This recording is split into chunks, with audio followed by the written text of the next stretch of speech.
اور انہوں نے جو ہے اس کی کسی بات پہ نہیں کیا. اس کے بعد کیا ہوا کہ ایک وہاں پہ اپرائزنگ آئی بنگلہ دیش میں, اور 1971 کا وار, ہمارے بریو سولجرز جو تھے وہ ڈھاکہ کو ڈیفینڈ کر سکتے تھے 3 منتھس کے لیے. ان کے پاس اتنا اسلحہ اور اتنی ان کے اندر ہمت اور اتنا ان کے اندر جذبہ تھا, لیکن ظاہر ہے کہ ہمارے لیڈرز نے ان کو کہا, وہاں پہ جو کمانڈنگ جنرل تھا اس کو کہا سرنڈر کرو تم, اور ہماری ملٹری کو اتنی ہیوملیشن اٹھانی پڑے. اس کے بعد وہ کہتے ہیں جی ایک اور اپرچونٹی آئی تھی, ملک کو بچایا جا سکتا تھا, ملک کے 2 ٹکڑے نہ ہوتے, لیکن پاکستان نے بھٹو صاحب کو یونائٹڈ نیشنز میں بھیجا. یونائٹڈ نیشنز میں جس وقت یہ پاکستان کا کیس لڑنے گئے تو یہ اتنے ناراض تھے کہ ان کو پرائم منسٹر نہیں بنایا جائے گا, کہ یہ 2 دن ہوٹل کے روم میں ہی وہاں پہ بیٹھے رہے. اور لوگ کہتے ہیں جی کہ ان کی شاید بدنیتی تھی یا جو بھی تھا, 2 دن یہ کمرے سے نہیں نکلے, اور اس چیز نے الاؤ کیا انڈین ملٹری کو کہ پوری طرح ڈھاکہ کے اوپر آ کے انہوں نے پھر قبضہ کیا, اور پاکستانی جنرل کو کہا کہ تم اس سرنڈر جو ڈیل ہے اس کے اوپر تم سائن کرو. تو اور اس کے بعد جو ہے ابھی جب یہ ہو بھی رہا تھا اس وقت بھی وہاں پہ ان کو پولش ریزولوشن جو تھی پولینڈ نے وہ ان کو دی تھی, اور انہوں نے کہا تھا کہ اس سے تمہارا ملک بچ جائے گا, ملٹری کو بولو سیز فائر کرے, لوگوں کی بات سنیں اور اپنے ملک کو بچاؤ. بھٹو صاحب نے اتنے وہ کہتے ہیں ایروگینٹ تھے کہ انہوں نے وہ جو پولش ریزولوشن تھی اس کو پھاڑ کے اس کے کئی ٹکڑے کر کے ان لوگوں کے منہ پہ ہی مارا, جس سے پھر سب لوگ پیچھے ہٹ گئے. انہوں نے کہا جی اب ہم آپ کو نہیں بچا سکتے, and then Pakistan was faced humiliating defeat in Bangladesh, اور بنگلہ دیش پھر بنا. اس کے 6 سال کے بعد جی پھر وہ کہتے ہیں جی کہ جنرل ضیاء الحق صاحب آ گئے, یعنی کہ یہ چھٹی ضرب تھی جو کہ وہ کہتے ہیں جی پاکستان کے جنا کے پاکستان کو لگائی کہ آپ نے ملک کے 2 ٹکڑے کیے. اس کے ابھی 6 سال ہی گزرے تھے کہ ضیاء الحق صاحب نے نیریٹو بلڈ کرنا شروع کر دیا کہ جی ملک کو بڑے بیرونی خطرے ہیں, اور بھٹو جو ہے وہ بالکل اس ملک کو ٹھیک سے رول نہیں کر رہا ہے, اور ذوالفقار علی بھٹو کی گورنمنٹ کے خلاف انہوں نے کو کیا, اور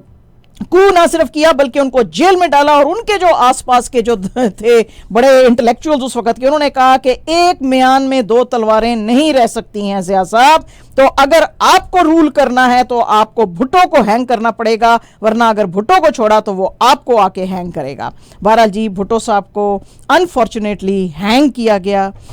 لیکن بھٹو کا وہ کہتے ہیں جی ویسٹرن میڈیا کے بھٹو جیسا پروگریسو پولیٹیشین بھی جو ہے جنہ کے ویژن سے ڈیوییٹ کیا, اس نے بھی ریلیجن کو پکڑا اور ریلیجن کی ہی جو ہیں باتیں کی, اور کنزرویٹوز کو خوش کرنے کے لیے ایک لا پاس کیا ان 1947 ان پاکستانی پارلیمنٹ, جو کہ اب تک ایک ڈیزاسٹر ہے پاکستان کی ہسٹری میں. ذوالفقار علی بھٹو نے ڈکلیئر کیا کہ احمدی مائنورٹی مسلم سیکٹ جو ہے وہ نان مسلمز ہیں. اس کے اوپر انہوں نے کانسٹیٹیوشن جو تھا پاکستان کا اس تک میں امینڈمنٹ لائے, اور انہوں نے کہا کہ مسلمان وہ ہے جو کہ صرف اور صرف پروفٹ محمد کو آخری مسلمان مانتا ہے, اور احمدیہ کمیونٹی جو تھا ان کو انہوں نے ایلینیٹ کیا. Prophet Muhammad definitely he is the last prophet of God, لیکن اس طرح سے سوسائٹی میں ڈیوائڈز پیدا کرنی جیسے کہ بھٹو صاحب نے کی, اب انہی کی انٹیلیجنس جو ہے وہ کر سکتی ہے, سمجھ سکتے ہیں, ہم تو نہیں سمجھ سکتے. بہرحال جناح صاحب جو ہیں وہ کہتے ہیں جی فاؤنڈنگ فادر تھے, بڑے ایمیننٹ لائر تھے, اور پاکستان کی جو جوڈیشری تھی اس کو بھی وہ کہتے تھے وہ کام کرے. وہ کہتے ہیں جی کہ یہ فائنل جو ضرب یہاں پہ لگی پھر پاکستان کی جوڈیشری کے اوپر لگی, جس نے کہ جب اس ملک میں کوئی ڈکٹیٹر آیا, چاہے وہ ایوب خان تھا, چاہے وہ ضیاء الحق تھا, یا کہ اس کے بعد آنے والے جو ڈکٹیٹرز تھے, ان سب کو جوڈیشری نے انڈورس کیا, اور اسی لیے ایک کے بعد ایک ڈکٹیٹر آتا رہا. اور جناح صاحب کا جو آئیڈیل تھا کہ سپریمیسی جو سویلین گورنمنٹ کی ہونی چاہیے وہ ہولے ہولے بالکل ختم ہو گئی. ضیاء صاحب جو ہیں وہ بڑے پرومیننس میں رائز کی ہے. ظاہر ہے پاکستان میں جب سوویت یونین نے آکیوپائی کیا افغانستان کو 1979 نے, اور ISI اور CIA نے پھر مل کے کام کیا, اور اس کے اندر انہوں نے سعودی سیکیورٹی ایجنسی جو ہے اس کو بھی انوالو کیا, تاکہ ایک مجاہدین کا ٹولہ جو ہے وہ بنایا جا سکے, اور ان کو یہ فیڈنگ دی جائے کہ یہ تو گاڈ لیس لوگ ہیں, تو گاڈ لیس لوگوں کے اگینسٹ لڑنا تو تمہارا جہاد ہے. وہ کہتے ہیں جی وہ جہاد یعنی اگین ان آور لینگویج وہ جہاد جڑا ہے وہ پاکستان دیا گٹیاں وچ اج کل بیٹھے ہوئے ہیں. ٹھیک ہے جی. وہ کہتے ہیں جی ضیاء صاحب نے انٹالرنٹ بگٹڈ